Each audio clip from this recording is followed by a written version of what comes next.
ಈ ರಿಪೋರ್ಟ್ನ ಬಗ್ಗೆ ನಾವು ಮಾತನಾಡ್ತಾ ಇದ್ದೀವಿ.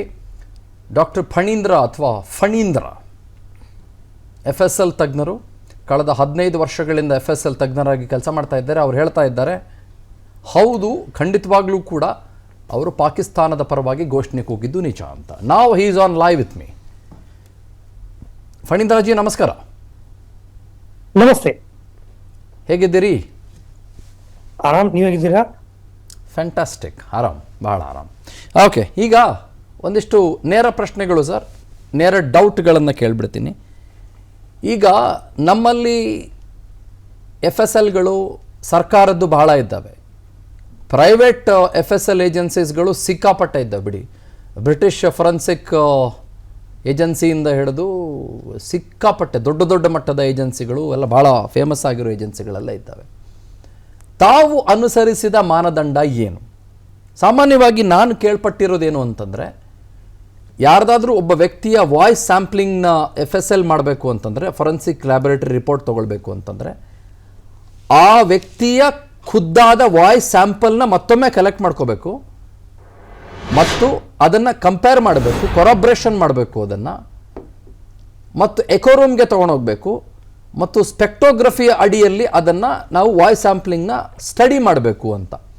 ತಾವು ಲಿಪ್ ಮೂಮೆಂಟ್ ಬಗ್ಗೆ ಮಾತಾಡ್ತಾ ಇದ್ರಿ, ಒಂಚೂರು ವಿವರಿಸಬಹುದಾ ನನಗೆ ಇದ್ರ ಬಗ್ಗೆ? ತಾವು ನೀವು ಹೇಳಿದ್ದಂತ ಒಂದು ಏನು ಪ್ರಕ್ರಿಯೆ ಇದೆ, that is for the question. ಯಾರು ಆ ಒಂದು ವಿಚಾರನ ಮಾತಾಡೋದು ಸ್ಪೀಕರ್ ಐಡೆಂಟಿಫಿಕೇಶನ್ ಅಂತ ಕರಿತೀವಿ ನಾವು. ಆ ಟೈಮಿಗೆ ಬೇಕಾದಾಗ ಕ್ವಶನ್ ಆಡಿಯೋ ಸ್ಯಾಂಪಲ್ನ ಇಟ್ಕೊಂಡು ಸ್ಪೆಸಿಫಿಕ್ ವಾಯ್ಸ್ ಸ್ಯಾಂಪಲ್ಸ್ಗಳನ್ನ ತಗೊಂಡು ಸ್ಪೆಕ್ಟ್ರೋಗ್ರಾಫಿಕ್ ಮತ್ತೆ ಅವರ ಒಂದು ವೋಕಲ್ ಅನಾಲಿಸಿಸ್ ಏನಿದೆ ಅದನ್ನ ಮಾಡ್ತಾ ಹೋಗ್ತೀವಿ ನಾವು. ಆದ್ರೆ ಇವಾಗ ಇಲ್ದಿರುವಂತ ಪ್ರಶ್ನೆ ಇರೋದು, ಯಾರಾದ್ರೂ ಆ ಒಂದು ಗ್ರೂಪ್ ಅಲ್ಲಿ ಮೊದಲನೇದಾಗಿ ಪಾಕಿಸ್ತಾನ್ ಅಂತ ಹೇಳಿದಾರ? ದಟ್ ಇಸ್ ದ ಫಸ್ಟ್ ಪ್ರಶ್ನೆ. ಓಕೆ, ಅದನ್ನ ಆನ್ಸರ್ ಮಾಡ್ಲಿಕ್ಕೆ on the base of auditory ನಿಮ್ಗೆ ಏನ್ ಕೇಳಿಸ್ತಾ ಇದೆ ಅದ್ರ ಬೇಸಿಸ್ ಮೇಲೆ ಫಸ್ಟ್ ಎಲ್ಲಾ ಮೀಡಿಯಾ ಕೂಡ ಇದನ್ನೇ ಫಸ್ಟ್ ಪ್ರಕ್ರಿಯೆ ಮಾಡಿರೋದು. ಓಕೆ, ಕೇಳಿಸ್ಕೊಂಡು ನಾವು ಪಾಕಿಸ್ತಾನ ಕೇಳಿಸುತ್ತೆ, ನಮಗೆ ನಾಜೀರ್ ಸಾಬ್ ಕೇಳಿಸುತ್ತೆ ಅಂತ ಅವ್ರು ಮಾಡಿರ್ತಾರೆ. ಸೆಕೆಂಡ್ ಆಸ್ಪೆಕ್ಟ್ ಇಸ್ ದಟ್ ಆ ಒಂದು ಫೋನೋಟಿಕ್ಸ್, ನಾವು ಯಾವ ಒಂದು ಅಕ್ಷರನ, ಯಾವ ಒಂದು ವರ್ಡ್ನ ನಾವು ಮಾತಾಡ್ಬೇಕಾದ್ರೆ ಯಾವ ರೀತಿ ನಮ್ಮ ಲಿಪ್ ಮೂವ್ಮೆಂಟ್ ಇರುತ್ತೆ, ಅದರ ಆಧಾರಿತವಾಗಿ ನಾವು ಅದನ್ನ ಕಂಪೇರ್ ಮಾಡೋ ಪ್ರಯತ್ನ ಮಾಡಿದೀವಿ. And in fact we are positive and successful in that. ಮೂರನೇ ಪ್ರಶ್ನೆ ಬಂದು ಅದು ಅವ್ರದ್ದನ್ನ ವಾಯ್ಸ್ ಅದು ಅಂತ ಪ್ರಶ್ನೆ ಬಂದಾಗ, ಇವಾಗ ನಾವು ಆ ಲಿಪ್ ಬೇಸಿಸ್ ಮೇಲೆ ಅವರು ಅಂತ ಐಡೆಂಟಿಫೈ ಮಾಡ್ತೀವಿ, ಮತ್ತೆ ಆ ಲಿಪ್ ಬೇಸಿಸ್ ಮೇಲೆ ಪಾಕಿಸ್ತಾನ ಅಂತ ಐಡೆಂಟಿಫೈ ಮಾಡ್ತಿದ್ವಿ ನಾವು. ಆ ವಾಯ್ಸ್ ಅವ್ರದ್ದೇನಾ ಅಂತ ಪ್ರಶ್ನೆ ಬಂದಾಗ ಅವಾಗ ಅವರ ವಾಯ್ಸ್ ನ ಸ್ಯಾಂಪಲ್ ನ ತಗೊಂಡು ವಾಯ್ಸ್ ಸ್ಯಾಂಪಲ್ ಕಂಪೇರ್ ಮಾಡೋದ್ರಿಂದ ಇವರೇ ಹೇಳಿದವ ಅಂತ ಪ್ರಶ್ನೆ ಬರುತ್ತೆ. ಅದಾಗಿ 4ನೇ ಪ್ರಶ್ನೆ ಮತ್ತೆ ಬರುತ್ತೆ, ಎಂಟೈರ್ ವಿಡಿಯೋ ಕ್ಲಿಪ್ಪಿಂಗ್ ಏನ್ ಬ್ರಾಡ್ಕಾಸ್ಟ್ ಆಗಿತ್ತು ಅದು ಜೆನ್ವಿನ್ ಅಥವಾ ಅದನ್ನೇನಾದ್ರು ಟ್ರಿಮ್ ಮಾಡಿ ಕಟ್ ಅಂಡ್ ಪೇಸ್ಟ್ ಮಾಡಿ ಯಾರು ಬ್ರಾಡ್ಕಾಸ್ಟ್ ಮಾಡಿದಾರ ಅಂತ. ಸೊ ಒಂದು ಆಡಿಯೋ ಅಥವಾ ವಿಡಿಯೋ ಅಂತ ಪ್ರಶ್ನೆ ಬಂದಾಗ ಅದಕ್ಕಿರುವಂತ ಪ್ರಶ್ನೆಗಳು ಹಲವಾರು ಇರ್ತದೆ. ಹಲವಾರು ಪ್ರಶ್ನೆಗಳಲ್ಲಿ ಇವತ್ತಿನ ಒಂದು ಈ ಪ್ರಕರಣಕ್ಕೆ ಸಂಬಂಧಪಟ್ಟಿರುವಂತ ಒಂದು ಮೇಜರ್ ಪ್ರಶ್ನೆ ಏನಪ್ಪಾ ಅಂತ ಕೇಳಿದ್ರೆ, ಯಾರಾದ್ರೂ ಅಲ್ಲಿ ಪಾಕಿಸ್ತಾನ್ ಅನ್ನೋ ಒಂದು ಶಬ್ದನ ಪ್ರಯೋಗ ಮಾಡಿದ್ದಾರೆ ಆರ್ಮಿಟರ್ ಅಂತದ್ದು. ಅದಕ್ಕೆ ಬೇಕಾಗಿರುವಂತ ಆಡಿಟ್ ಅನಾಲಿಸಿಸ್, ಅದಕ್ಕೆ ಬೇಕಾಗಿರುವಂತ ವಿಜುವಲ್ ಅನಾಲಿಸಿಸ್, ಓಕೆ, ಅಂದ್ರೆ ಫೋನೋಟಿಕ್ಸ್ ಬೇಸಿಸ್ ಮೇಲೆ ಅದ್ರ ಇಟ್ಕೊಂಡು ನಾವು ಎಕ್ಸಾಮಿನೇಷನ್ ಮಾಡಿ ಅದಕ್ಕೆ ಏನು ಲಾಜಿಕಲ್ ಜಸ್ಟಿಫಿಕೇಶನ್ಸ್ ಏನ್ ಮತ್ತೆ ಸೈಂಟಿಫಿಕ್ ಜಸ್ಟಿಫಿಕೇಶನ್ಸ್ ಏನ್ ಬರ್ಬೇಕಿದೆ ಅದ್ರ ಪ್ರಕಾರ ನಾನು ರಿಪೋರ್ಟ್ ತಯಾರು ಮಾಡಿದ್ದೀನಿ. ಓಕೆ, ನೀವು ಹೇಳ್ತಿರೋದೇನು ಅಂತಂದರೆ, ಜಿಂದಾಬಾದಿಗೂ ಮತ್ತು ನಾನು ಆ ರಾಷ್ಟ್ರದ ಹೆಸರು ಹೇಳೋಕ್ಕೆ ಇಷ್ಟಪಡೋದಿಲ್ಲ, ನನಗೆ ಇಷ್ಟ ಇಲ್ಲ ಆ ರಾಷ್ಟ್ರದ ಹೆಸರು ಹೇಳೋದಕ್ಕೆ. ಜಿಂದಾಬಾದಿಗೂ ಮತ್ತು ಆ ರಾಷ್ಟ್ರದ ಹೆಸರಿಗೂ ಆ ಸಂದರ್ಭದಲ್ಲಿ ಬಳಸಿದ ಲಿಪ್ ಮೂಮೆಂಟ್ಗೂ ಇರುವ ವ್ಯತ್ಯಾಸವನ್ನು ಗಮನಿಸಿ ನಾವು ಈ ಒಂದು ರಿಪೋರ್ಟ್ನ ತಯಾರು ಮಾಡಿದ್ದೀವಿ ಅಂತ. ಹೌದಾ? ಜಿಂದಾಬಾದ್ ಇಲ್ಲ, ಬರೀ ಪಾಕಿಸ್ತಾನ್ ಮತ್ತು ನಾಜೀರ್ ಸಾಬ್. ಜಿಂದಾಬಾದ್ ಇಲ್ಲ, ಆ ದೇಶದ ಹೆಸರು ಮತ್ತು ರಾಜ್ಯಸಭಾ ಸದಸ್ಯರ ಹೆಸರು ಎರಡೇ ಪಾಸಿಬಿಲಿಟಿ ಇರೋದಲ್ಲಿ. ಒಂದು ಕೂಗ್ತಿರ್ಬೇಕಾದ್ರೆ ನಾಜೀರ್ ಸಾಬ್ ಜಿಂದಾಬಾದ್ ಅಂತ ಕೂಗ್ತಿದ್ರು, ಆ ಒಂದ್ ಹಂತದಲ್ಲಿ ಅದೇನ್ ಕಾಂಟ್ರವರ್ಸಿ ಶುರು ಆಯ್ತು, ಪಾಕಿಸ್ತಾನ್ ಅಂತ ಹೇಳಿರ್ಬೋದು ಅಂತ ಹೇಳ್ಬಿಟ್ಟು the only possibility with the question is that is it Pakistan or Nazir Sab, ಅಷ್ಟೇ ಕ್ವಶನ್ ಇರೋದ್ರಲ್ಲಿ. ಸೊ ಅದರ ಒಂದು ವಿಶ್ಲೇಷಣೆ ಮಾಡ್ತಾ ಮಾಡ್ತಾ ನಾವು ಡೀಟೇಲ್ ಆನ್ಸರ್ ಮಾಡಿದ್ದೀವಿ ಕೇಸಲ್ಲಿ. ಯಾವ ವ್ಯಕ್ತಿ ಅದನ್ನು ಹೇಳಿದ್ದಾರೆ ಅನ್ನುವುದನ್ನು ತಿಳಿದುಕೊಳ್ಳಲು ಸರ್ಕಾರದ FSL ಸಂಸ್ಥೆ ಅವರನ್ನ ಕರೆದುಕೊಂಡು ಹೋಗಿ ಅವರ ವಾಯ್ಸ್ ಸ್ಯಾಂಪಲ್ನ ಮತ್ತೆ ರೀರೆಕಾರ್ಡ್ ಮಾಡಿ ಮುಂದೆ ಪ್ರೊಸೀಜರ್ ಮಾಡಿರುವ ಸಾಧ್ಯತೆ ಇದೆಯಾ? ನಂಬರ್ 1. ಎರಡನೇ ಪ್ರಶ್ನೆ, ಅವರ ವಾಯ್ಸು ಈಗ ಫಾರ್ ಎಕ್ಸಾಂಪಲ್ ಯಾರಿಗೋ ಕೋಲ್ಡ್ ಆಗಿಬಿಟ್ಟಿದೆ ಅಂತ ಅಂದ್ಕೊಳ್ಳಿ, ಏನೋ ಬೇರೆ ವ್ಯತ್ಯಾಸ ಆಗಿಬಿಟ್ಟಿದೆ, ಕೋಲ್ಡ್ ಆದಾಗ ವಾಯ್ಸ್ ಬದಲಾಗ್ಬಿಡುತ್ತೆ. ಆ ಕಾರಣಕ್ಕಾಗಿ ಕೇಳ್ತಾ ಇದ್ದೀನಿ, ಇಲ್ಲ ನಂಗೆ ಕೋಲ್ಡ್ ಆಗಿಬಿಟ್ಟಿತ್ತು, ನನ್ನ ವಾಯ್ಸ್ ಅಲ್ಲ ಅಂತ ಹೇಳುವ ಸಾಧ್ಯತೆ ಇದೆಯಾ?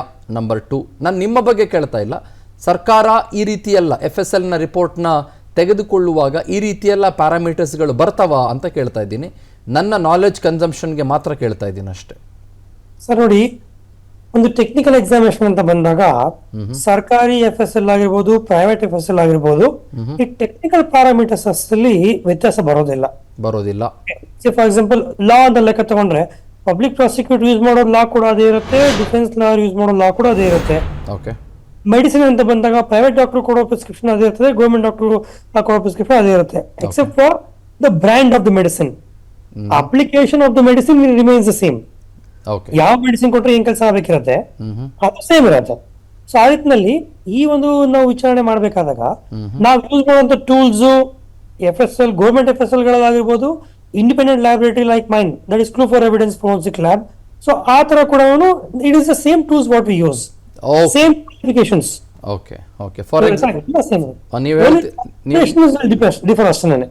ನೀವು ಹೇಳ್ತಿರೋದೇನು ಅಂತಂದ್ರೆ ಪ್ಯಾರಾಸೆಟಮಾಲು ಬೇರೆ ಯಾವುದೋ ಒಂದು ಕಂಪನಿ ಇನ್ನೊಂದು ಬ್ರ್ಯಾಂಡ್ ನೇಮಲ್ಲಿ ಸೇಲ್ ಮಾಡ್ಬೋದು, ಮತ್ತೊಂದು ಕಂಪನಿ ಅದೇ ಪ್ಯಾರಾಸೆಟಮಾಲ್ನ ಮತ್ತೊಂದು ಬ್ರ್ಯಾಂಡ್ ನೇಮಲ್ಲಿ ಸೇಲ್ ಮಾಡ್ಬೋದು, but composition remains the same ಅಂತ ಹೇಳ್ತಾ ಇದ್ದೀರಿ ನೀವು. ಆಮೇಲೆ ಕರೆಕ್ಟ್? ಅಥವಾ ಅಮಾಕ್ಸಿಲಿನ್ ಕ್ಲಾವಿನೇಟ್ ಇನ್ನೊಂದು ಬ್ರ್ಯಾಂಡ್ ನೇಮಲ್ಲಿ ಮತ್ತೊಬ್ಬರು ಸೇಲ್ ಮಾಡ್ಬೋದು, ಇನ್ನೊಬ್ಬರು ಮತ್ತೊಂದು ಬ್ರ್ಯಾಂಡ್ನಲ್ಲಿ ಸೇಲ್ ಮಾಡ್ಬೋದು, but composition remains the same.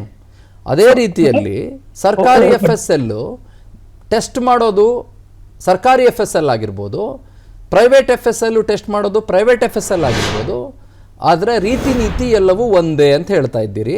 Technical parameters remains the same. Okay, I got your point.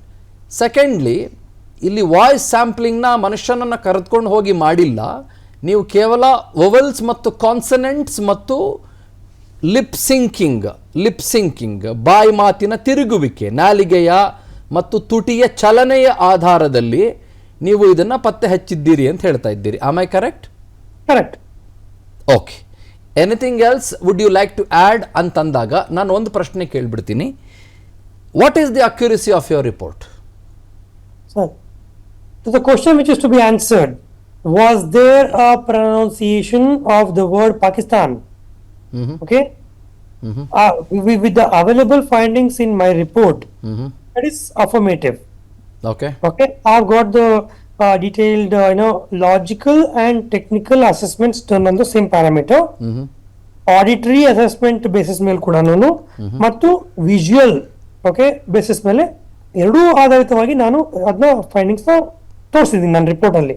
Okay, when you ask me what is the accuracy, I would say it's 100% to the extent to answer was there a pronunciation of the word Pakistan. I see. Other questions speaker identification ಬಗ್ಗೆ ಬಂದಾಗ ಇನ್ ಮುಂದಕ್ಕೆ ಅದು ವಿಚಾರಣೆ ಮಾಡಲಿ, samples ತಗೊಳ್ಳಿ, ಅದನ್ನ ಹೋಗಿ ಇಂಟರ್ವೇಷನ್ ಮಾಡಿಸ್ಲಿ. Okay, if sample is given to me, I can also examine it. Correct. ಅದು left to the investigation officer and investigation agency right now. ಅಂದರೆ ನಿಮಗೆ ಆ ವ್ಯಕ್ತಿ ಯಾರೋ ಕೂಗಿದ್ದಿರಬಹುದಾದಂಥ ವ್ಯಕ್ತಿ ಯಾರನ್ನೋ ಬಹುಶಃ ನಾವು ಡಾಕ್ಟರ್ ಫಣೀಂದ್ರ ಅವರ ಮುಂದೆ ತಂದು ಬಿಟ್ಟಾಗ ನೀವು ಆತನ ವಾಯ್ಸ್ ಸ್ಯಾಂಪ್ಲಿಂಗ್ ತಗೊಂಡು ಪರ್ಸನ್ ಐಡೆಂಟಿಫಿಕೇಶನ್ ಕೂಡ ಮಾಡಬಹುದು ಅಂತ ಹೇಳ್ತಾ ಇದ್ದೀರಿ. ಕರೆಕ್ಟ್ ಅಲ್ವಾ? ಬಟ್ ನೀವು ಇಲ್ಲಿ ಏನು ಕ್ಲೈಮ್ ಮಾಡ್ತಾ ಇರೋದು ಅಂತಂದರೆ, ನಾನು ಪರ್ಸನ್ ಐಡೆಂಟಿಫಿಕೇಶನ್ ಬಗ್ಗೆ ಮಾತಾಡ್ತಾ ಇಲ್ಲ, ಆ ಇಡೀ ವಿಡಿಯೋದಲ್ಲಿ ಆ ಶತ್ರು ರಾಷ್ಟ್ರದ ಹೆಸರು ಬಂದಿರೋದಂತೂ ಸತ್ಯ ಅಂತ ಹೇಳ್ತಾ ಇದ್ದೀರಿ. Am I correct? Correct. Okay, fantastic. Third question, ಈ ಸ್ಯಾಂಪ್ಲಿಂಗ್ ಎಲ್ಲಿಂದ ತಗೊಂಡ್ರಿ? ಅಂದರೆ ತಾವು ಯೂಟ್ಯೂಬ್ ಅಥವಾ ಬೇರೆ ಬೇರೆ ಚಾನಲ್ಗಳಲ್ಲಿ ಪ್ರಸಾರವಾದ ವಿಡಿಯೋಸಿಂದ ತೆಗೆದುಕೊಂಡ್ರಾ ಅಥವಾ ಎಲ್ಲಿಂದ ತಗೊಂಡ್ರಿ? ಸೊ ಆಲ್ರೆಡಿ ಯೂಟ್ಯೂಬ್ಗಳಲ್ಲಿ ಏನು ಲಿಂಕ್ಸ್ ಅವೈಲೇಬಲ್ ಇದೆ, so on the base of those links only ನಾವು ಈ ರಿಪೋರ್ಟ್ ಮಾಡೋಣ. ತಾವು ತಗೊಂಡಿದ್ದೀರಿ. Am I correct? Correct. Okay, ನೀವು ಇದನ್ನು ಬಿಡುಗಡೆಗೊಳಿಸಲಿದ್ದೀರಾ? So very soon you will get an official report. ಎಲ್ಲಿ ಬಿಡುಗಡೆಗೊಳಿಸಲಿದ್ದೀರಿ? Sir, maybe I should take some time to disclose this. ಸರ್ಕಾರದ ಮುಂದೆ ಇಡಬಹುದಾ? Once I release the report, ಎಲ್ಲಿ ಬೇಕಾ produce ಮಾಡಬಹುದಿದೆ. Okay, but however, I also make my efforts to reach my report to the concerned officials for the further action.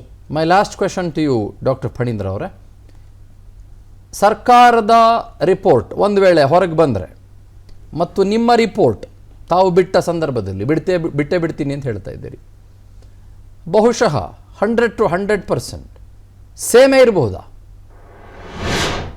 Sir, same ಇರ್ಬೋದು ಅಂತ ಕೇಳಿದ್ರೆ on the parameters what I have adopted, on the parameters if any other laboratory would adopt, both are scientific process. Okay, ನನ್ನ conclusion ಅವರ conclusion ಅದೇ ಇರ್ತದೆ. But ultimately the question before us is to by our findings ಯಾವ ಪ್ರಶ್ನೆಗೆ ನಾವು ಉತ್ತರ ಕೊಡೋ ಪ್ರಯತ್ನ ಮಾಡ್ತಿದೀವಿ ಅನ್ನೋ ಒಂದು ಸಿಚುಯೇಷನ್ ಇದೆಯಲ್ಲ, that might differ the outcome of the report. If your question is the same, the answer is the same. ನನಗೆ ಗೊತ್ತಾಗ್ಲಿಲ್ಲ, ಮತ್ತೊಂದ್ಸಲ ಎಕ್ಸ್ಪ್ಲೈನ್ ಮಾಡ್ಬೋದಾದ್ರೆ ಇದನ್ನ. ಅಂದ್ರೆ ಯಾವ ಪ್ರಶ್ನೆಗೆ FSL ಫೈಂಡಿಂಗ್ ಮುಖಾಂತರ ಆನ್ಸರ್ ಮಾಡೋ ಪ್ರಯತ್ನ ಮಾಡ್ತಿದೀವಿ, ಆ ಪ್ರಶ್ನೆ ಒಂದೇ ಇದ್ದಲ್ಲಿ 2 ಲ್ಯಾಬೊರೇಟರಿ ಅಥವಾ 10 ಲ್ಯಾಬೊರೇಟರಿಗಳು ಅದೇ ಪ್ರಶ್ನೆಗೆ ಆನ್ಸರ್ ಮಾಡೋ ಪ್ರಯತ್ನ ಮಾಡೋದು ಕೂಡ ಆನ್ಸರ್ ಸೇಮ್ ಬರುತ್ತೆ.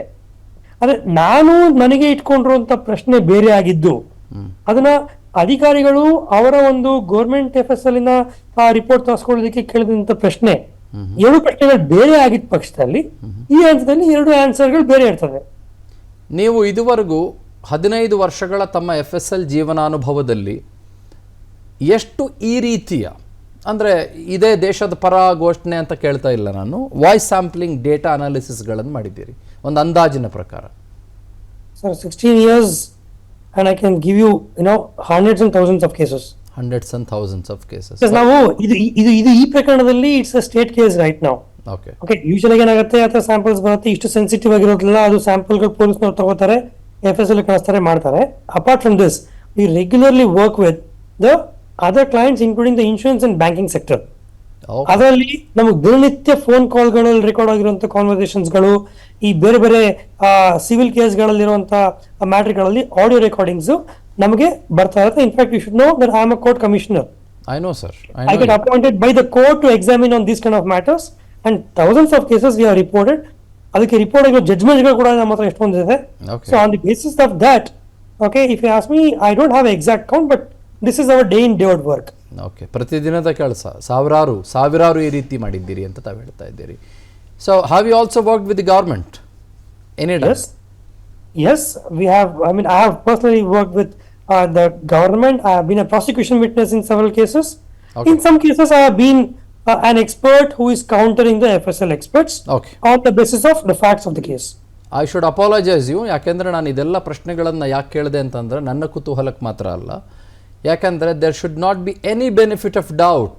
0.00001% ಫ್ರ್ಯಾಕ್ಷನ್ ಆಫ್ ಡೌಟ್ ಕೂಡ ಇರಬಾರ್ದು ಅನ್ನುವ ಒಂದೇ ಕಾರಣಕ್ಕಾಗಿ ನಾನು ಈ ಪ್ರಶ್ನೆಗಳನ್ನು ಕೇಳಿದೆ. Please do not think that ನಾನು ನಿಮ್ಮ ಎಬಿಲಿಟಿಯನ್ನು ಪ್ರಶ್ನೆ ಮಾಡಿದೆ ಅಂತ ದಯಮಾಡಿ ತಾವು ತಿಳ್ಕೊಳ್ಳಿ. ಬಟ್ ಆಸ್ ಎ ಪ್ರೊಫೆಷನಲ್, ಯಾರು ಈ ವಿಚಾರದ ಬಗ್ಗೆ ಏನೇ ಪ್ರಶ್ನೆ ಮಾಡಿದ್ರು ಕೂಡ ಅದು ಜಸ್ಟಿಫೈ ಮಾಡುವಂತ ಕೆಪಾಸಿಟಿ ಬಹುಶಃ ಇನ್ 15 years of practice and with several qualifications by now I have earned it for myself, and I think this is a good beginning.